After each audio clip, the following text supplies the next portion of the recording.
2025 में एक लैपटॉप खरीदना चाहते हो, चाहे वो काम के लिए हो या फिर बस नॉर्मल वर्क के लिए, वीडियो देखने के लिए या फिर गेमिंग के लिए क्यों ना हो। पर मैंने बहुत सारे लोगों को देखा है सेल के चक्कर में एक ऐसा लैपटॉप ले लेते हैं जिससे वो बाद में बहुत ज़्यादा रिग्रेट करते हैं। तो आज मैं बताने वाला हूँ ऐसी 10 चीज़ें जो आपको देखनी है लैपटॉप खरीदते वक्त, और ये सारी 10 चीज़ें बहुत इंपॉर्टेंट है। हाँ, मैंने ऐसी एक वीडियो पहले भी बनाई थी, पर वो वीडियो बहुत छोटी थी और उसमें ज़्यादा इन्फॉर्मेशन भी नहीं था। इस वीडियो में मैं डिटेल्ड इन्फॉर्मेशन देने वाला हूँ और मैं और भी पॉइंट्स बताने वाला हूँ जिससे आपको लैपटॉप खरीदने में आसानी होगी। तो शुरू करते हैं।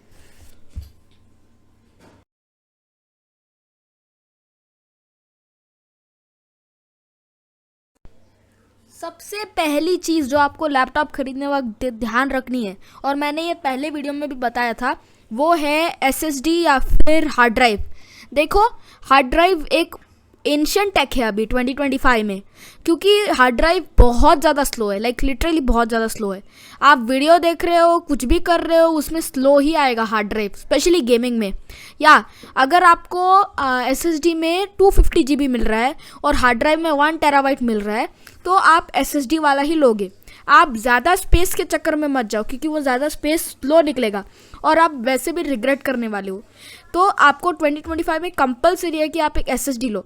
हार्ड ड्राइव ले सकते हो अगर आपको बैकअप करना है या फिर एक्सटर्नल स्टोरेज के लिए ले सकते हो हार्ड ड्राइव, बट मेन वाले लैपटॉप में एसएसडी होना कंपलसरी है। क्यों? क्योंकि अगर आपको लगता है कि स्लो मैं हैंडल कर लूँगा तो ठीक है, लेकिन अगर आप बेसिकली बहुत स्लो होता है। अगर बहुत सारे लोग PS5 को जानते होंगे, प्ले स्टेशन, ठीक है, तो प्ले स्टेशन 4, उसमें प्ले स्टेशन 5 के गेम्स बहुत ज़्यादा स्लो लोड होते हैं और कुछ आ भी नहीं पाते। क्यों? क्योंकि प्ले स्टेशन 4 में एक हार्ड ड्राइव है, जबकि प्ले स्टेशन 5 में एक एसएसडी, ठीक है। तो लोडिंग टाइम में बहुत ज़्यादा फ़र्क होता है, जैसे कि आप देख सकते हो स्क्रीन पे। तो कंपलसरी है कि आप एक एसएसडी लो, वरना आप अगर बहुत बहुत ही ज़्यादा लाइट काम है तो हार्ड ड्राइव चल जाता है, उतना भी कुछ बुरा नहीं है।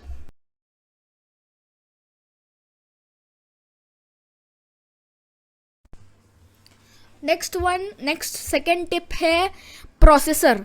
अगर लैपटॉप पे डुअल कोर या फिर i3 लिखा है, 3rd जनरेशन से नीचे, 3rd छोड़ो 8th जनरेशन से नीचे, तो आपको वो बिल्कुल भी नहीं लेना है। आप जब क्रोम ओपन करोगे तो वो इतना स्लो लोड होगा, आप लिटरली रोने लगोगे, क्योंकि क्रोम भी नहीं चलता है। बहुत आउटडेटेड हो चुके हैं ये प्रोसेसर्स, ठीक है।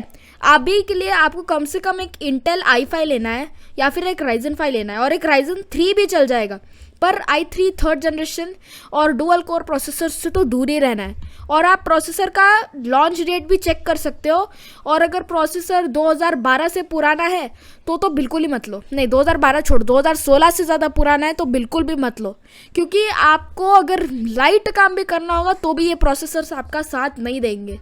इसलिए इनके साथ तो बहुत केयरफुल रहना चाहिए। मैं बोलता हूँ आप एक i5 वाला लैपटॉप ढूंढो, वो भी जो 5th जेन से आगे हो, i5 5th जेन से, वरना बेस्ट होगा आप राइजन 5 ले लो, या फिर राइजन 3 भी बढ़िया है।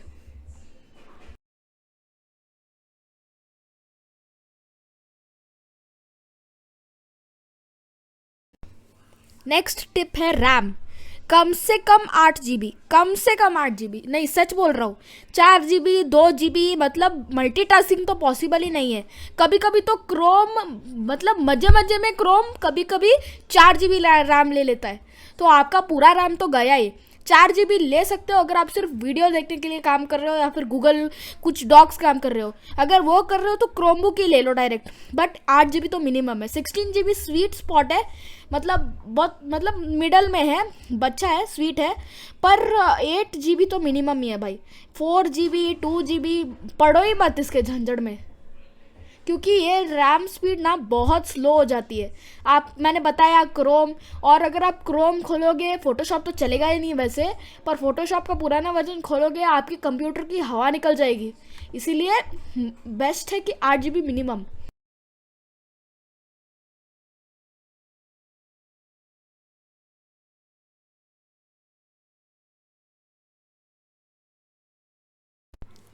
उसके बाद आती है डिस्प्ले क्वालिटी।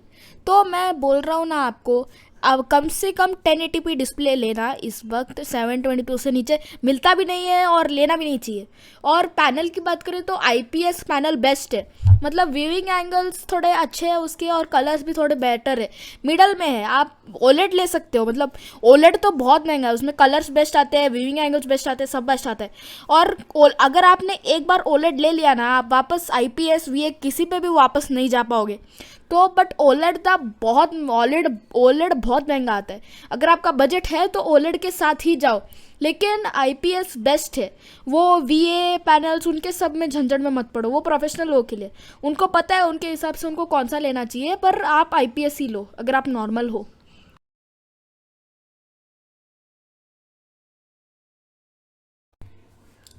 ओके, सो उसके बाद है एक और टिप, ये है बैटरी लाइफ। देखो कम से कम 6 आवर से ज़्यादा की बैटरी लाइफ होनी चाहिए। अगर आप एक गेमर हो, गेमिंग लैपटॉप ले रहे हो, तो बैटरी लाइफ एक्सपेक्ट भी मत करो, आपको चार्जर लेके घूमना पड़ेगा हर जगह। लेकिन अगर आप नॉर्मल यूज़र हो तो 3 घंटे की बैटरी, 4 घंटे की बैटरी, उस ट्रैप में मत फंसो। 6 घंटे की बैटरी लो, क्योंकि अगर लो बैटरी होगी तो आपका बहुत अनोयंस होगा, चार्जर लेके जाओ, इधर लगाओ उधर लगाओ। बैटरी कम से कम 6 आवर्स की होनी चाहिए on heavy, like medium use, light use, मतलब आप लाइट यूज़ करते हो तो हो जाएगा, पर 6 आवर्स मीडियम यूज़ एटलीस्ट उतना होना चाहिए, या फिर एटलीस्ट लाइट यूज़ 6 आवर्स। आप उतना कम से कम देखो कि बैटरी परसेंटेज कितना चलता है।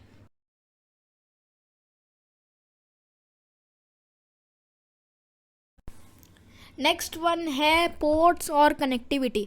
आप देखो पोर्ट्स मतलब क्या होता है कि आप एक USB, एक USB-C, माइक्रो USB, इन सब का पोर्ट होना चाहिए। HDMI ज़रूरी नहीं है, पर ये सब चीज़ों का मतलब जगह होना चाहिए लगाने के लिए। ओके, एंड अगर उसमें पोर्ट्स कम है तो लो मत, ठीक है। मतलब अगर आप लैपटॉप लोगे और फिर आपको रियलाइज़ होता है कि आप पेन ड्राइव ही नहीं लगा सकते, तो क्या करोगे लैपटॉप लेके? तो ठीक से देखो कि मैं फोटोग्राफर हूँ, क्या मैं वीडियोस इधर ट्रांसफ़र करने वाला हूँ, या फिर क्या मैं नॉर्मल यूज़ करने वाला हूँ, क्या मैं पेन ड्राइव में स्टोर करता हूँ। ये सब सोच के आप अपने हिसाब से पोर्ट्स डिसाइड कर सकते हो। पर अगर पोर्ट्स मतलब एक ही पोर्ट है और आपको उसके लिए डोंगल लेना पड़ेगा, वो सब झंझट में मत पड़ो।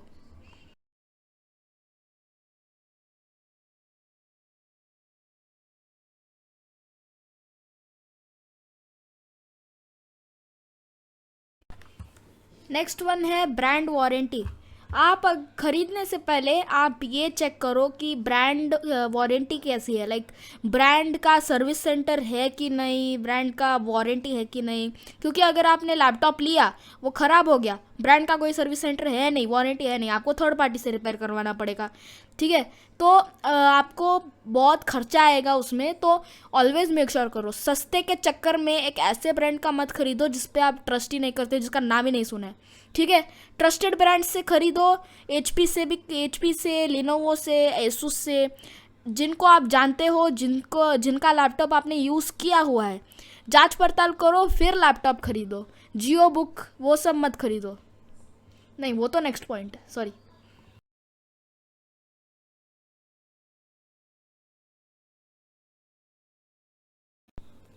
उसके बाद ये फाइनल पॉइंट है। हाँ, वो हाँ, 8 9 10 बोले थे, पर 8 काफ़ी है क्योंकि और पॉइंट्स नहीं मिल रहे, ठीक है।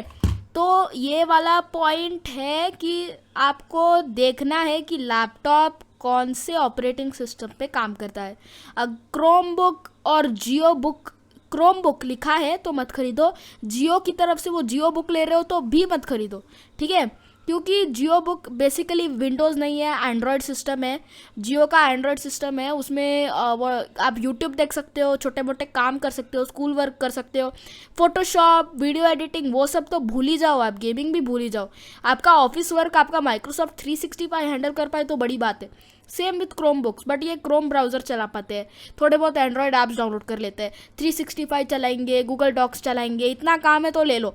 पर अगर गेमिंग करनी है, वीडियो एडिटिंग करनी है, तो पहले से ही मतलब देखते ही भाग जाओ, ठीक है। क्योंकि क्रोम बुक्स वगैरह, जियो बुक, ये सब देख के चलो कि ऑपरेटिंग सिस्टम कैसा है, ठीक है। क्योंकि ये सब आपको चूना लगाने के लिए बैठे हैं। नहीं, मतलब चूना नहीं लगा रहे, पर बेसिक पर वो बेसिकली आपको ट्रिक करते हैं ये खरीदने के लिए, पर वो कम्प्लीटली दूसरे टाइप लोगों के लिए।